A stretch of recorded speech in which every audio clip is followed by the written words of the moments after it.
হে everyone, আসসালামু আলাইকুম। কি অবস্থা সবার? আজকের লেকচারে আমাদের আলোচনার বিষয় হচ্ছে ভেক্টর ক্যাপাসিটি ফাংশনস। ওকে, সো ভেক্টরের বিভিন্ন ক্যাপাসিটি ফাংশন রয়েছে। এর মধ্যে আমি কিছু উল্লেখ করে রেখেছি, যেমন ভি ডট সাইজ। এটা কি করে? Returns the size of the vector. অর্থাৎ কোনো ভেক্টরের সাপেক্ষে যদি আমি ডট সাইজ ফাংশনটা কল করে দিই, তাহলে সেই ভেক্টরটা কি পরিমাণ সাইজের সেটা আমাদের রিটার্ন করে দেয়, এবং এটার কমপ্লেক্সিটি অর্ডার অফ 1। ওকে, তারপর ভি ডট ম্যাক্স সাইজ। এটা কি করে? এটা মূলত একটা ভেক্টর মেমোরিতে সর্বোচ্চ কত পরিমাণ জায়গা নিতে পারবে সেটা রিটার্ন করে। এটা আমাদের তেমন লাগেই না বলতে গেলে। ওকে, তারপর ভি ডট ক্যাপাসিটি। এটা কি করে? এটা মূলত Returns the current available capacity of the vector. অর্থাৎ আমাদের ভেক্টরের বর্তমান ক্যাপাসিটি কত সেটা রিটার্ন করে। এখন ভি ডট ক্যাপাসিটি আর ভি ডট সাইজ এটা কিন্তু ভুলে ফেলবেন না। ভি ডট সাইজ মূলত ভেক্টরের সাইজ রিটার্ন করে, আর ক্যাপাসিটি মূলত ভেক্টর কি পরিমাণ জায়গা নিয়ে আছে, সরি, কি পরিমাণ জায়গা না, মূলত ভেক্টর কি পরিমাণ জায়গা নিতে পারবে এটা রিটার্ন করে। ওকে, তারপর ভি ডট ক্লিয়ার। এটা কি করে? Clear the vector elements but do not delete the memory, only clear the value. Okay, এটা কি করে? এটা মূলত আমি একটু ক্লিয়ারলি বলি। এটা মূলত ভেক্টরের সাইজটা ক্লিয়ার করে দেয়, বাট ভেক্টরে যদি কোনো এলিমেন্ট থাকে এই এলিমেন্টগুলো ডিলিট করে না। সমস্যা নেই, আমি এগুলো প্র্যাকটিক্যালি আপনাদের দেখাবো। তারপর ভি ডট এমটি। এটা কি করে? এটা মূলত ট্রু এবং ফলস রিটার্ন করে, এটা বুলিয়ান ভ্যালু রিটার্ন করে আর কি। তারপর ভি ডট রিসাইজ। এটা কি করে? এটা মূলত ভেক্টরের সাইজ চেঞ্জ করার কাজে ব্যবহার করা হয়। ওকে, সো এগুলো একটু প্র্যাকটিক্যালি দেখার চেষ্টা করি, চলুন। ওকে,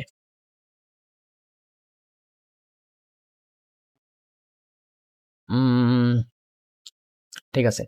সো আমাদের চ্যাপ্টার 2 এই ফোল্ডারে আমরা একটা ফাইল ক্রিয়েট করে নিচ্ছি। নাম দিলাম vector capacity functions dot CPP. Okay, আমাদের স্ট্রাকচারটা রেডি করে নেই। স্নিপেট কাজ করছে না কেন? হ্যাঁ, আমাদের স্ট্রাকচার রেডি। ওকে, সো আমরা একটা ভেক্টর ডিক্লেয়ার করি। আপনারা নিশ্চয়ই জানেন ভেক্টর কিভাবে ডিক্লেয়ার করতে হয়। প্রথমে আমাদের ভেক্টর এই কিওয়ার্ডটা দিতে হবে, দেন আমরা একটা ইন্টিজার টাইপের একটা ভেক্টর নিব, নাম দিলাম ভি। ওকে, এখন আমি কি করব?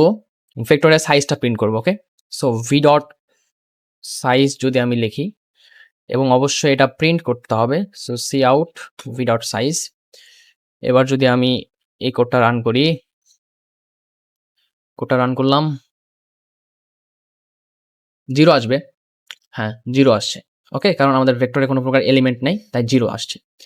ওকে, এবার যদি আমি একটা কাজ করি, এই ভি ডট পুশব্যাক। পুশব্যাক দিয়ে কি করে? পুশব্যাক দিয়ে মূলত ভেক্টরে একটা এলিমেন্ট পুশ করা হয়, বা একটা ভেক্টরে একটা এলিমেন্ট রাখা হয়। ওকে, সো পুশব্যাক আমি 10 করে দিলাম। ওকে, এবার যদি আমি কোডটা রান করি, সেমিকোলন দিতে হবে মাস্ট বি। কোডটা আমি রান করলাম, এবার আসছে 1। ওকে, আশা করি বুঝতে পারছেন। আমি যদি এটাই আবার কয়েকবার রেখে দিই, সরি,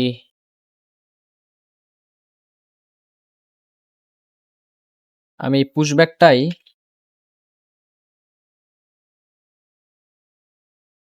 কয়েকবার কল করলাম। এবার যদি আমি এটা রান করি, এবার আসবে 2, আবার এইটা এখানে চলে আসছে, তাই না? এটা আমি খেয়ালই করি নাই। এটা এখানে দিতে হবে। ওকে, এবার আমি রান করলাম, এবার আসবে 3। ওকে, সো আশা করি বুঝতে পারছেন। এবার আমরা আসি ভি ডট ম্যাক্স সাইজ। আরে এটা আমাদের তেমন লাগে না, এটা আমরা না দেখি। ভি ডট ক্যাপাসিটি আমরা একটু দেখি। ভি ডট ক্যাপাসিটি আমরা দেখি। ওকে, আমি 2 টা এলিমেন্ট মুছে দিলাম। আর এখানে একটা ইন্টারেস্টিং বিষয় আছে, আমি শেয়ার করব।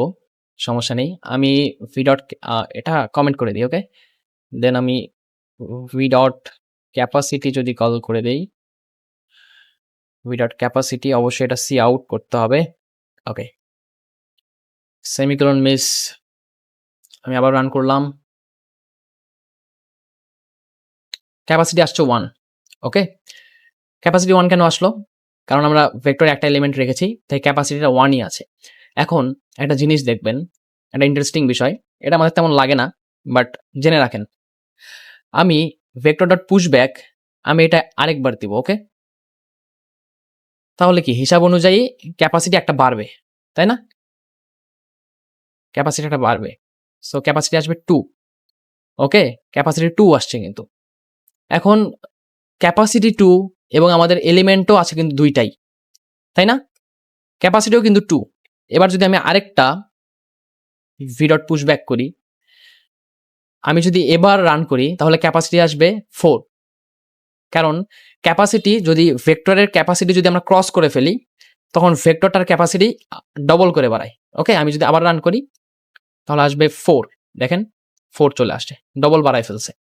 এখন আমি যদি ভি ডট পুশব্যাক আবার করি, তাইলেও ক্যাপাসিটি আসবে 4। কারণ এখনো কিন্তু ক্যাপাসিটি ক্রস করেনি। তাই না?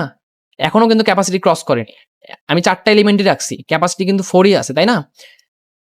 আমি যদি রান করি, দেখেন ক্যাপাসিটি কিন্তু এখনো ক্রস করেনি। 4 ই আসবে। 4 ই চলে আসছে কিন্তু। বাট আমি যখন ক্যাপাসিটি ক্রস করে ফেলবো, আমি এলিমেন্ট 5 টা হয়ে গেল। এখন ক্যাপাসিটি হয়ে যাবে 8। ডবল করে বাড়ায়। ক্যাপাসিটি ক্রস করলেই ক্যাপাসিটি ডবল হয়ে যাবে। এই তো ডবল হয়ে গেছে। 8 চলে আসছে। সো এটা আমাদের তেমন লাগবে না। বাট জেনে রাখেন। ওকে? এবার আমরা একটু আসি ক্লিয়ারে। ওকে? ক্লিয়ার। আমাদের ভেক্টরে মূলত এখন এলিমেন্ট আছে কয়টা? 5 টা, তাই না? এবার আমি ক্যাপাসিটিটাকে কমেন্ট করে দিলাম। কমেন্ট করে দেওয়ার পরে আমি সি আউট করব। সরি, সি আউট না। আমি ভি ডট ক্লিয়ার করে দেব। ক্লিয়ার। ভি ডট ক্লিয়ার করলাম এবং আমি কি করব? সি আউট করব ভি ডট সাইজ। ওকে?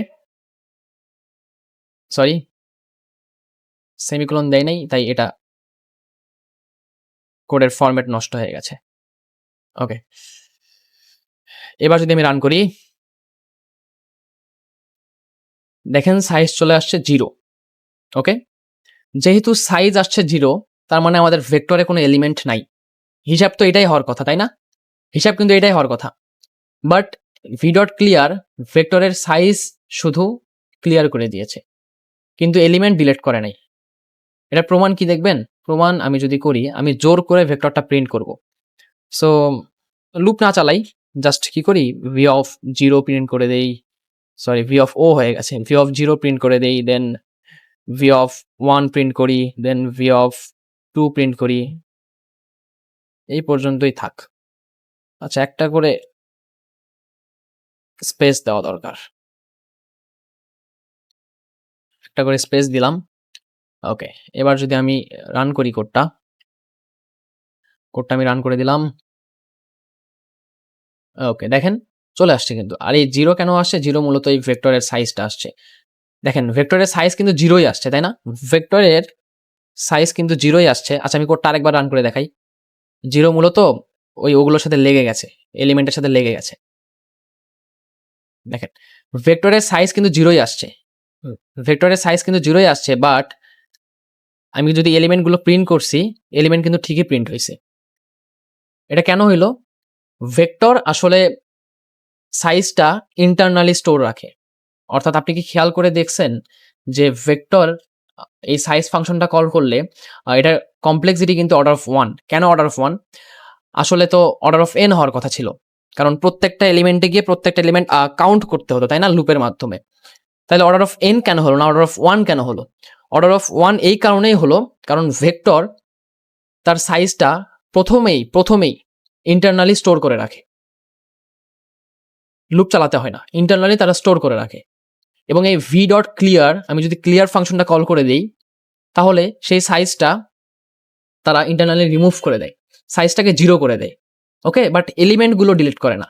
সো আমি চাইলেই কিন্তু ভি ডট ক্লিয়ার করার পরেও এই এলিমেন্টগুলো প্রিন্ট করতে পারবো। ওকে? জোর করে প্রিন্ট করা আরকি। আচ্ছা। সরি। ওকে। এবার আমরা দেখি ভি ডট এমটি এটা মূলত রিটার্ন ট্রু অর ফলস করবে। এটা না দেখি। এবং ভি ডট রিসাইজটা আমরা একটু দেখি। ওকে? সো ভি ডট রিসাইজ এটা কি করবে? ভেক্টরের সাইজটা প্রিন্ট করবে। সরি, সাইজটা বাড়াবে। ওকে? আমি একটা কাজ করি, আমার বর্তমান ভেক্টরের সাইজ কত হওয়ার কথা? ভেক্টর ডট ক্লিয়ার এটা কমেন্ট করে দেই। এটা কমেন্ট করলাম এবং বর্তমানে ভেক্টরের সাইজ আসবে 5, তাই না? কারণ 5টা এলিমেন্ট আছে, সাইজ আসবে 5। ওকে, সাইজ কিন্তু 5 চলে আসছে। এখন যদি আমি ভেক্টরটা রিসাইজ করি, ভেক্টর না, ভি ডট রিসাইজ, আমি কি করব, ভেক্টরের সাইজটা আমি 5 থেকে করে দিব 3 করে দিলাম। ওকে, 5 থেকে আমি 3 করে দিলাম। এবার যদি আমি সাইজটা প্রিন্ট করি, কাউট ভি ডট সাইজ। ওকে, আবার ফরম্যাট নষ্ট হয়ে গেল সেমিকোলন মিসের কারণে। ওকে, এবার যদি আমি রান করি, ওকে দেখেন ভেক্টরের সাইজ কিন্তু এবার 3 হয়ে গেছে, তাই না? আমি চাইলে কিন্তু সাইজ বাড়াতেও পারবো। আমাদের বর্তমানে ভেক্টরের সাইজ কত? 5 না? এখন আমি যদি সাইজটাকে করে দেই 10 করে দিলাম। এবার যদি আমি ভেক্টরের সাইজ প্রিন্ট করি তাহলে সাইজ আসবে 10। ওকে, সাইজ কিন্তু 10 চলে আসছে। এবার একটা কাজ করি, ভেক্টরের সাইজ তো 10 হইল, বাকি 5টা এলিমেন্টে কি আছে, তাই না? আমি একটা কাজ করব, আমি ভেক্টরটা প্রিন্ট করব। So for integer I is equal 0, then I is less than v dot size, then I plus plus. Okay, আমি কি করব, cout v of I, and এখানে নিউ লাইন প্রিন্ট করে দিব, এখানেও একটা নিউ লাইন প্রিন্ট করে দিই, না ছাড়া আবার লেগে যাবে। ওকে, সো আমি কোডটা আবার রান দিই, কোডটা রান দিলাম। দেখেন আমি 10 10 10 পুশ করছি, 5টা 10 আমি পুশ করেছি, তাই না? সো 5টা 10 ঠিকই আউটপুট আসছে, কিন্তু বাকি যে 5টা এলিমেন্ট আমি বাড়াই দিলাম, সাইজ যে আমি 5 আরো বাড়াই দিলাম, এই কারণে 5টা 0 অটোমেটিক ওখানে বসে গেছে। এখন চাইলে আপনি মনে হয়তোবা ভাবতেছেন আমি 0 দিয়ে আমার হবে না, আমি অন্য একটা এলিমেন্ট ওখানে বাই ডিফল্ট বসাবো।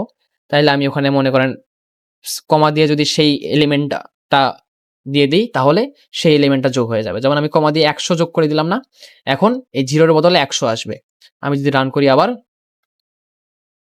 এই তো 100 চলে আসছে, দেখছেন? ওকে, সো হ্যাঁ, আরেকটা কথা, টাইম কমপ্লেক্সিটি নিয়ে একটু কথা বলি। Returns the size of the vector V dot size, এটা কি করে?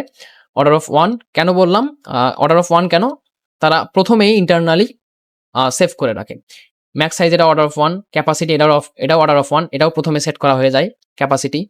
এটা মূলত প্রত্যেকটা এলিমেন্টে যে কাউন্ট করে না, প্রথমেই ভেক্টর এটা বাই ডিফল্ট সাইজ, ক্যাপাসিটি এগুলো সেভ করে রাখে। ভি ডট ক্লিয়ার, এটা অর্ডার অফ n, তারপর ভি ডট এমটি এটা অর্ডার অফ 1, আর V dot resize order of K. কারণ অর্ডার অফ কে এটা কি? অর্ডার অফ কে নাম তো শুনি নেই, তাই না? কে আবার কি? কে হলো ভেক্টরের বর্তমান সাইজ এবং রিসাইজ করা যে সাইজটা, আমি যদি ভেক্টরের বর্তমান সাইজ এবং আমি নতুন করে যে সাইজটা সেট করে দিব, সেই সাইজের ডিফারেন্সটা, ওকে, সেই দুইটা সাইজের ডিফারেন্স, এই দুইটা সাইজের ডিফারেন্সকে মূলত কে দিয়ে এখানে রিপ্রেজেন্ট করা হয়েছে। ওকে, সো আশা করি বুঝতে পারছেন। আজকের ক্লাসটা মূলত এই পর্যন্তই। দেখা হবে ইনশাআল্লাহ নেক্সট লেকচারে। ততক্ষণ পর্যন্ত ভালো থাকবেন, সুস্থ থাকবেন, আর আমাদের ভিডিও থেকে যদি আপনি উপকৃত হন, অবশ্যই আমাদের চ্যানেলটা সাবস্ক্রাইব করে দিবেন। ওকে, সো আল্লাহ হাফেজ।